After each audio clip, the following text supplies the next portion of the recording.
Hi friends, welcome to SANTRA TECHSPOT. இந்த வீடியோவில் நம்ம வந்து JSON அப்படின்னா என்ன, பைத்தானில் அந்த JSON அப்படிங்கிறத எப்படி யூஸ் பண்ணணும், ஸோ JSON-ஆக இருக்கிற ஒரு டேட்டாவை எப்படி டிக்ஷனரியாக கன்வெர்ட் பண்ணணும், அண்ட் இந்த JSON அப்படிங்கிறது எந்த அளவுக்கு இம்பார்ட்டன்ஸ் அப்படிங்கிற எல்லாத்தையுமே இந்த வீடியோவில் பார்க்க போகிறோம். கண்டிப்பாக இந்த வீடியோ உங்களுக்கு ரொம்ப யூஸ்ஃபுல்லாக இருக்கும். மறக்காமல் கடைசி வரைக்கும் பாருங்கள்.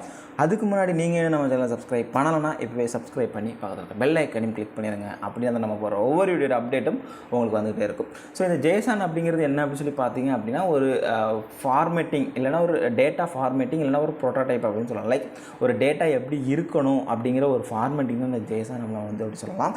இன்றைக்கி இந்த JSON அப்படிங்கிறது ஏன் ரொம்ப இம்பார்ட்டன்ஸ் அப்படின்னு சொல்லி பார்த்தீங்கன்னா, இன்றைக்கி REST API அப்படிங்கிறத நிறைய இடத்துல யூஸ் ஆக ஆரம்பிச்சிருக்குது. ஸோ இந்த REST APIயில் கிளைண்ட் சர்வருக்கு இடையில டேட்டா ட்ரான்ஸ்ஃபர் பண்ணுறதுக்கு யூஸ் பண்ணுற அந்த ஃபார்மேட் என்னன்னு சொல்லி பார்த்தீங்கன்னா, இந்த JSON அப்படிங்கிற இதில் தான் நமக்கு வந்து நீங்கள் டேட்டாலாம் ட்ரான்ஸ்ஃபர் ஆகிட்டு இருக்குது. அதனால தான் இன்றைக்கி வந்து ப்ரோக்ராமிங் கற்றுக்கிற எல்லாருமே கண்டிப்பாக JSON தெரிஞ்சிருக்கணும். ஸோ இன்றைக்கி பைத்தானில் நம்ம எப்படி அதை யூஸ் பண்ணுறது அப்படிங்கிறத பார்க்கலாம். பைத்தானில் நம்மளுக்கு வந்து JSON அப்படிங்கிற ஒரு மாடியூல் இருக்குது, ஓகேவா? ஸோ நீங்கள் வந்து ஸ்டாண்டர்ட் லைப்ரரி தான், நீங்கள் எக்ஸ்ட்ரா இன்ஸ்டால்லாம் பண்ண வேண்டிய தேவையில்லை. நீங்கள் டேரெக்டாக இம்போர்ட் JSON கொடுத்தீங்கனாலே அதை எடுத்துக்கும், ஓகேவா? இப்போ நான் வந்து ஜஸ்ட் வந்து ஒரு JSON ஸ்ட்ரிங் எப்படி இருக்கும் அப்படிங்கிறத க்ரியேட் பண்ணிக்கிறேன். ஸோ JSON ஸ்ட்ரிங் ஒன்று க்ரியேட் பண்ணிக்கலாம். ஓகே, ஸோ நான் வந்து நார்மலாக ஒரு சிங்கிள் கோட்ஸ் லைக் நான் ஒரு ஸ்ட்ரிங்காக க்ரியேட் பண்ணுறதுனால வெளியே சிங்கிள் கோட்ஸ் கொடுத்துக்கிறேன். ஏன் இந்த இடத்துல நான் சிங்கிள் கோட்ஸ் கொடுக்குறேன் அப்படின்னா, JSON-ஓட ப்ராப்பர்ட்டி, அதாவது JSON-ஓட ப்ராப்பர்ட்டி அப்படிங்கிறது நம்ம டிக்ஷனரியில் கீ அப்படின்னு சொல்லுவோம்ல, அதான் அந்த ப்ராப்பர்ட்டி எல்லாமே நம்மளுக்கு வந்து டபுள் கோட்ஸுக்குள்ளே தான் இருக்கணும், ஓகேவா? ஸோ அது டபுள் கோட்ஸுக்குள்ளே இருக்கிறதுனால நான் வந்து வெளியே அதை வந்து ஸ்ட்ரிங்காக மென்ஷன் பண்ணுறதுக்கு சிங்கிள் கோட்ஸ் கொடுக்குறேன். ஏன்னா வெளியே டபுள் கோட்ஸ் கொடுத்தா நமக்கு எடுத்துக்காது, அதனால நான் இங்கே கொடுக்குறேன். இப்போது நீங்கள் உள்ள கீயாக யூஸ் பண்ணுறது, அதாவது JSON-ல அது பேர் ப்ராப்பர்ட்டி. ஸோ அதனால் நான் வந்து அந்த ப்ராப்பர்ட்டி தான் இங்கே மென்ஷன் பண்ணுறேன். அந்த ப்ராப்பர்ட்டியாக நீங்கள் கொடுக்குற எல்லாத்தையுமே டபுள் கோட்ஸில் தான் கொடுக்கணும். நார்மல் பைத்தானில் நம்ம டிக்ஷனரிக்குள்ளே எப்படி சிங்கிள் கோட்ஸ் கொடுக்குறோமோ அந்த மாதிரி நீங்கள் வந்து இங்கே வந்து கொடுக்கக்கூடாது. ஃபார் எக்ஸாம்பிள் இப்போ நான் வந்து இங்கே வந்து நேம் அப்படின்னு சொல்லி கொடுத்துக்கிறேன். ஸோ நேம் வந்து நம்ம வந்து எக்ஸாம்பிளுக்கு XYZ அப்படின்னு சொல்லி வச்சுக்கலாம், கமா ஏஜ் :20 அப்படின்னு நான் வந்து வச்சுக்கிறேன். வச்சுட்டு நான் வந்து ஜஸ்ட்டு print of A அப்படி சொல்லி போடுறேன், ஓகேவா? ஸோ இப்போ நம்மளுக்கு அவுட்புட்டில் என்ன வரும்னா, நார்மலாக அந்த A அப்படிங்கிற அந்த ஸ்ட்ரிங் வந்து நம்மளுக்கு பிரிண்ட் ஆகும். ஏன்னா இதை வந்து நம்ம வந்து அது வந்து ஒரு JSON, அந்த JSON-ஐ நம்ம வந்து ஒரு ஸ்ட்ரிங்குக்குள்ளே தான் கொடுத்துருக்கோம், ஓகேவா? ஸோ அதனால் இங்கே எந்த பிரச்சனையும் இல்லை. இப்போ நம்ம வந்து இதை ஒரு டிக்ஷனரியாக நம்ம வந்து கன்வெர்ட் பண்ண போகிறோம். ஸோ நம்ம பைத்தானில் ஒர்க் பண்ணுறதுக்காக டிக்ஷனரியாக கன்வெர்ட் பண்ண போகிறோம். ஏன் அப்படின்னா, JSON அப்படின்னாலே ஒரு கீ வேல்யூ பேரில் தான் இருக்குது. இப்போ இந்த JSON ஸ்ட்ரிங்கிலிருந்து எனக்கு வந்து நேமோட வேல்யூ மட்டும் எனக்கு வேணும் அப்படின்னு சொல்லி பார்த்தீங்கன்னா நம்மளால் எடுக்க முடியாது. ஏன் அப்படின்னா அது ஒரு ஸ்ட்ரிங் ஃபார்மேட்டில் இருக்குது. இது ஒரு டிக்ஷனரி ஃபார்மேட் கன்வெர்ட் பண்ணால் தான் நம்ம அந்த பர்டிகுலர் JSON-ல ப்ராசஸ் பண்ணிவிட்டு அதுக்கப்புறம் நம்ம என்ன ஒர்க் பண்ணணுமோ அதை பண்ண முடியும், ஓகேவா? ஸோ அதுக்கு நான் என்ன பண்ண போகிறேன்னா, பைத்தானில் JSON மாடியூலில் லோட்ஸ் அப்படிங்கிற ஒரு ஃபங்க்ஷன் இருக்குது. For example b = JSON dot loads of A அப்படின்னு சொல்லி நான் கொடுத்துட்றேன், ஓகேவா? இப்படி கொடுத்துட்டேன்னா எனக்கு என்ன ஆகும்னா, இந்த ஏல இருக்கிற JSON ஸ்ட்ரிங் வந்து ஒரு டிக்ஷனரி ஃபார்மேட்டில் கன்வெர்ட் ஆகி எனக்கு வந்து Bயில் ஸ்டோர் ஆகிரும். ஃபார் எக்ஸாம்பிள் நான் இப்போ தான் உங்களுக்கு பிரிண்ட் பண்ணி காமிக்கிறேன் பாருங்கள், print B. ஸோ Bயை பிரிண்ட் பண்ணுறேன். அதுக்கப்புறம் Bயோட டைப்பே நான் வந்து உங்களுக்கு வந்து பிரிண்ட் பண்ணி காமிச்சிட்றேன். அப்போ தான் உங்களுக்கு வந்து கிளாரிட்டி தெளிவாக கிடைக்கும். ஓகே, ஸோ இப்போ நான் இதை சேவ் பண்ணிவிட்டு இதை கிளியர் பண்ணிக்கிறேன். கிளியர் பண்ணிவிட்டு இப்போ நான் உங்களுக்கு ரன் பண்ணுறேன். ஓகே, ஸோ இப்போ எனக்கு அவுட்புட் எப்படி வந்திருக்குன்னு பாருங்கள். இங்கே நேம் ஏஜ் வந்திருக்கு. ஸோ நார்மல் ஸ்ட்ரிங் பிரிண்ட் ஆகிருக்குது. அதுக்கப்புறம் இங்கே பாருங்கள் நேம் ஏஜ் வந்திருக்கு. பட் இது வந்து சிங்கிள் கோட்ஸில் வந்திருக்குது. கிளாஸ் பாருங்கள் டிக்ஷனரின்னு வந்திருக்கு. இப்போ வந்து ஒரு சில பேருக்கு டவுட் வரலாம், JSON அப்படின்னாலே உள்ள டபுள் கோட்ஸ் தானே கொடுக்கணும், சிங்கிள் கோட் சப்போர்ட் கிடையாதுன்னு சொன்னீங்களே, பட் நீங்கள் லோட்ஸ் பண்ணதுக்கு அப்புறம் அது சிங்கிள் கோட்ஸாக வந்திருக்கு எப்படி அப்படின்னு நீங்கள் கேட்கலாம். ஸோ நான் வந்து ஆல்ரெடி சொன்னது தான், லோட்ஸ் பண்ணும்போது நம்ம அதை வந்து டிக்ஷனரியாக கன்வெர்ட் பண்ணுறோம். ஸோ அது டிக்ஷனரி அப்படின்னு சொல்லி வரும்போது அது வந்து பைத்தானோட ஒரு ஆப்ஜெக்ட். ஸோ பைத்தான் ஆப்ஜெக்ட்டில் அது சிங்கிள் கோட் சப்போர்ட் பண்ணும் அப்படிங்கிறதுனால அது வந்து சிங்கிள் கோட்ஸில் வந்துருச்சு. இப்போ இது நான் இங்கே டிக்ளேர் பண்ணுறேன்ல, நேம் XYZ நான் டிக்ளேர் பண்ணுறேன்ல, நான் இங்கேயே சப்போஸ் நான் வந்து சிங்கிள் கோட்ஸ் கொடுக்குறேன்னு வச்சுக்கோங்களேன். ஸோ இந்த கான்ஃப்ளிக்ட்டுக்காண்டி நான் இதை வந்து ட்ரிபிள் கோட்ஸாக நான் சேஞ்ச் பண்ணிடுறேன். ஸோ அப்படின்னா நமக்கு எந்த பிரச்சனையும் இருக்காது, ஓகே? ஸோ நான் இப்போ வந்து இந்த இடத்துல இந்த நேம் அப்படின்னு சொல்லி கொடுத்துருக்கேன்ல, அதை நான் இப்போ உங்களுக்கு ரன் பண்ணி காமிக்கிறேன். இப்போ எனக்கு எரர் அடிக்கும் பாருங்கள். ஸோ இங்கே என்ன எடுத்துன்னா, expecting property name enclosed in double quotes line 1 column 2 இங்கே வந்து நான் வந்து அந்த நேம் அப்படிங்கிற அந்த ப்ராப்பர்ட்டியை சிங்கிள் கோட்ஸில் கொடுத்ததுனால JSON ஆப்ஜெக்டால் அதை வந்து டிக்ஷனரியாக கன்வெர்ட் பண்ண முடியல. ஏன் அப்படின்னா நம்ம JSON டு டிக்ஷனரி கன்வெர்ட் பண்ணும்போது JSON ஆப்ஜெக்ட் வந்து should be enclosed in double quotes. But நம்ம இங்கே வந்து என்ன பண்ணிட்டோம்னா சிங்கிள் கோட்ஸில் கொடுத்துட்டோம். ஸோ அதுதான் நான் ஆல்ரெடி உங்களுக்கு சொன்னது. ஸோ நான் திரும்ப அதை வந்து உங்களுக்கு வந்து கிளியராக அண்டர்ஸ்டாண்ட் பண்ணிக்கணும் அப்படிங்கிறதுக்காக நான் வந்து சொல்லியிருக்கிறேன். ஓகேவா? ஸோ நம்ம இதை வந்து அப்போ வந்து எதுக்கு மாற்றிக்கலாம்னா டபுள் கோட்ஸுக்குள்ளே மாற்றிக்கலாம். ஓகே, ஸோ டபுள் கோட்ஸில் மாற்றிட்டு நான் வந்து இப்போ வந்து உங்களுக்கு வந்து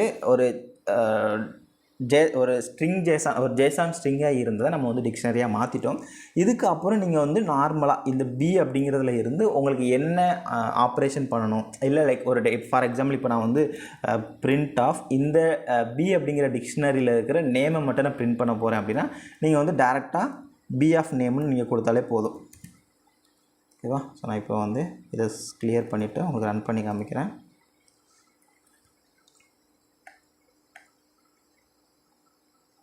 இப்போ இங்கே பார்த்தீங்கன்னா எனக்கு வந்து XYZ அப்படின்னு சொல்லி வந்திருக்கு. பட் நீங்கள் இந்த டேரெக்டாக அந்த ஏலேருந்து உங்களால் எடுக்க முடியுமா அப்படின்னு சொல்லி கேட்டிங்கன்னா உங்களால் எடுக்க முடியாது. ஓகேவா? ஸோ இது வந்து ஒரு நார்மல் JSON ஸ்ட்ரிங்கை எப்படி டிக்ஷனரியாக கன்வெர்ட் பண்ணுறது அப்படிங்கிறது. ஓகே, அதுக்கப்புறம் ஒரு டிக்ஷனரி இப்போ வந்து லைக் நம்மளுக்கு வந்து B அப்படிங்கிறது ஒரு டிக்ஷனரியாக இருக்குது. அது வந்து ஒரு பியூர் பைத்தான் டிக்ஷனரி.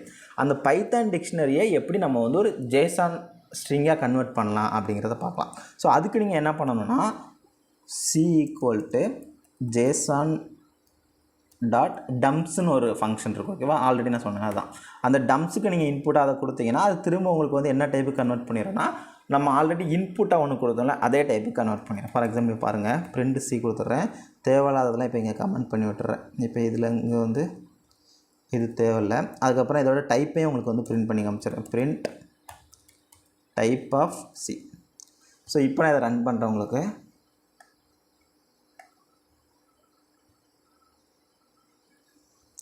ஸோ இப்போ பாருங்கள், எனக்கு ஃபஸ்ட்டு நேம் ஏஜ் அந்த இதை நம்ம கொடுத்த இன்புட்டு, அதுக்கப்புறம் அதே இது ரிப்பீட் ஆகிருக்கு. அதோட கிளாஸ் பார்த்திங்கன்னா டிக்ஷனரி. அதுக்கப்புறம் திரும்பியும் அதே நேம் ஏஜ் பிரிண்ட் ஆகிருக்குது. அதோட கிளாஸ் பார்த்திங்கன்னா ஸ்ட்ரிங்கு. ஸோ இப்போ நீங்கள் கேட்கலாம், திரும்ப சேம் வேல்யூ தானே வருது, என்ன டிஃப்ரெண்ட்னு பாருங்கள். இங்கே நான் டிக்ஷனரியாக இருக்கும்போது அது வந்து சிங்கிள் கோட்ஸில் என்க்ளோஸ்ட் ஆகிருக்குது. அதே JSON ஸ்ட்ரிங்காக பிரிண்ட் ஆகும்போது எனக்கு வந்து டபுள் கோட்ஸில் பிரிண்ட் ஆகிருக்கு. ஓகேவா? ஸோ இதுதான் நம்மளுக்கு வந்து நார்மலாக ஒரு ஸ்ட்ரிங்கில் இருக்கிறத JSON-ஆக கன்வெர்ட் பண்ணணும், அதாவது டிக்ஷனரியாக கன்வெர்ட் பண்ணணும், இல்லை டிக்ஷனரியாக இருக்கிறத ஒரு JSON-ஆக கன்வெர்ட் பண்ணணும் அப்படின்னா நம்ம இதை தான் பண்ணுவோம். இதில் நமக்கு இன்னும் என்ன டிஃப்ரென்ஸ்லாம் இருக்குது அப்படின்னு சொல்லி பார்த்தீங்க அப்படின்னா, இப்போ பைத்தானில் ஒரு சில ஸ்டாண்டர்ட் டேட்டா டைப்ஸ் இருக்குது. For example list, tuple, into, string, float, Boolean அந்த மாதிரி நம்மளுக்கு வந்து இருக்குது. இதே சேம் வந்து நமக்கு வந்து JSON-ல அப்ளை ஆகுமா அப்படின்னு சொல்லி நீங்கள் கேட்டிங்கன்னா அப்ளை ஆகும். பட் எக்ஸாக்டாக அதே வருமானு சொல்லி பார்த்தீங்கன்னா வராது, கொஞ்சம் சேஞ்ச் ஆகும். ஃபார் எக்ஸாம்பிள் இப்போ நான் வந்து இதில் வந்து ஏஜ் அப்படிங்கிறதுல ஒரு ஜஸ்ட் ஒரு எக்ஸ்ப்ளனேஷனுக்காண்டி நான் வந்து என்ன பண்ணிக்கிறேன்னா 20,21 அப்படின்னு நான் வந்து சேஞ்ச் பண்ணிக்கிறேன். ஓகேவா?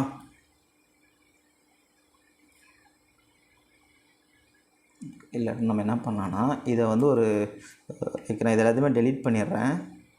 உங்களுக்கு ஒரு டிஃப்ரென்ஸ் உங்களுக்கு காமிக்கிறேன். ஸோ JSON-க்கும் நம்ம நார்மல் பைத்தான் டிக்ஷனரிக்கும் என்ன டிஃப்ரென்ஸ் இருக்கும் அப்படிங்கிறத உங்களுக்கு காமிக்கிறேன். இப்போது நான் இதில் வந்து ஒரு கீ கொடுக்குறேன். ஜஸ்ட் நான் அந்த கீக்கு வந்து key 1 அப்படின்னு சொல்லி நான் வந்து வச்சுக்கிறேன். key 1ன்னு வச்சுக்கிட்டு அதுக்கு நான் வேல்யூ என்ன கொடுக்குறேன்னா ஒரு டப்பில் நான் வந்து ஒரு வேல்யூவாக கொடுக்குறேன். அந்த இதுக்கு வேல்யூவில் வந்து ஒரு 10, 20, 30 அப்படின்னு நான் வந்து சொல்லி கொடுத்துக்கிறேன். இப்போ இது வந்து நம்மளுக்கு வந்து பார்த்திங்க அப்படின்னா இதை பிரிண்ட் பண்ணேன் அப்படின்னா எனக்கு வந்து இது ஒரு நார்மல் டிக்ஷனரி. ஸோ நான் இதை பிரிண்ட் பண்ணேன் அப்படின்னாலே எனக்கு வந்து அந்த நார்மல் டிக்ஷனரி எனக்கு வந்து பிரிண்ட் ஆகும். ஸோ இப்போ நான் அதை ரன் பண்ணுறேன். ஸோ ஓகே, எனக்கு அந்த நார்மல் டிக்ஷனரி பிரிண்ட் ஆகிடுச்சு. key 1 அதோட வேல்யூ 10, 20, 30 வித்தின் டப்பில் எனக்கு வந்து இருக்குது. இப்போ நான் என்ன பண்ண போகிறேன்னா இந்த A அப்படிங்கிற இந்த டிக்ஷனரியை நான் வந்து ஒரு JSON ஸ்ட்ரிங்காக கன்வெர்ட் பண்ண போகிறேன். அப்படி கன்வெர்ட் பண்ணும்போது என்ன சேஞ்ச் நடக்குது அப்படிங்கிறத பாருங்கள். B = JSON dot dumps of A print of B. So இப்போ இதை ரன் பண்ணுறேன். எனக்கு அவுட்புட் எப்படி வந்திருக்குன்னு பாருங்கள். ஃபஸ்ட்டு இது பிரிண்ட் ஆகும்போது key 1 வேல்யூ வந்து பார்த்திங்கன்னா டப்பிளில் எனக்கு 10, 20, 30 வந்துருக்குது. அதே செகண்ட் டைம் பிரிண்ட் ஆகுது. ஸோ செகண்ட் டைம் பிரிண்ட் ஆகிறது என்னென்னா நம்ம வந்து டம்ப் பண்ணதுக்கப்புறம், அதாவது ஒரு JSON-ஆ நம்ம டம்ப் பண்ணதுக்கப்புறம் பிரிண்ட் பண்ணது. அதில் எனக்கு வேல்யூ பார்த்திங்கன்னா ஒரு லிஸ்ட்டாக பிரிண்ட் ஆகிருக்குது. மேலே நான் இன்புட்டாக கொடுத்தது டப்பிள், பட் எனக்கு அவுட்புட்டாக வந்தது என்ன அப்படின்னு சொல்லி பார்த்தீங்கன்னா ஒரு லிஸ்ட்டாக வந்துருக்கு. என்ன அப்படின்னா நான் ஆல்ரெடி சொன்னது தான், நம்ம பைத்தானில் கொடுக்குற சேம் டேட்டா டைப் அங்கே சப்போர்ட் பண்ணுமான்னு கேட்டிங்கன்னா இல்லை. ஸோ கொஞ்சம் டேட்டா டைப் வந்து டிஃபர் ஆகும். அது என்னென்ன டேட்டா டைப் இருக்குது, லைக் நம்ம பைத்தானில் இருக்கிற என்ன டேட்டா டைப் அது எப்படி ஜேசானில் சேஞ்ச் ஆகும் அப்படிங்கிறத நெக்ஸ்ட் வீடியோவில் உங்களுக்கு வந்து டீட்டெயிலாக சொல்கிறேன். ஸோ இந்த வீடியோவில் உங்களுக்கு ஓரளவுக்கு ஐடியா கிடச்சிருக்கும் அப்படின்னு நினைக்கிறேன். ஸோ உங்களுக்கு ஏதாவது டவுட்ஸ் இருந்துச்சுன்னா கீழே கமெண்ட் செக்ஷனில் சொல்லுங்கள், கண்டிப்பாக நான் உங்களுக்கு ரெஸ்பாண்ட் பண்ணுறேன். இந்த வீடியோ பிடிச்சிருந்தா வீடியோக்கு ஒரு லைக் கொடுங்க. இந்த வீடியோ பற்றின கமெண்ட்ஸாக மறக்காமல் கீழே கமெண்ட் செக்ஷனில் சொல்லுங்கள். நீங்கள் என்ன நம்ம சேனலை சப்ஸ்கிரைப் பண்ணலாம், சப்ஸ்கிரைப் பண்ணி பார்த்து பெல் ஐக்கானையும் கிளிக் பண்ணிடுங்க. தேங்க்யூ ஃபார் வாட்சிங். பை.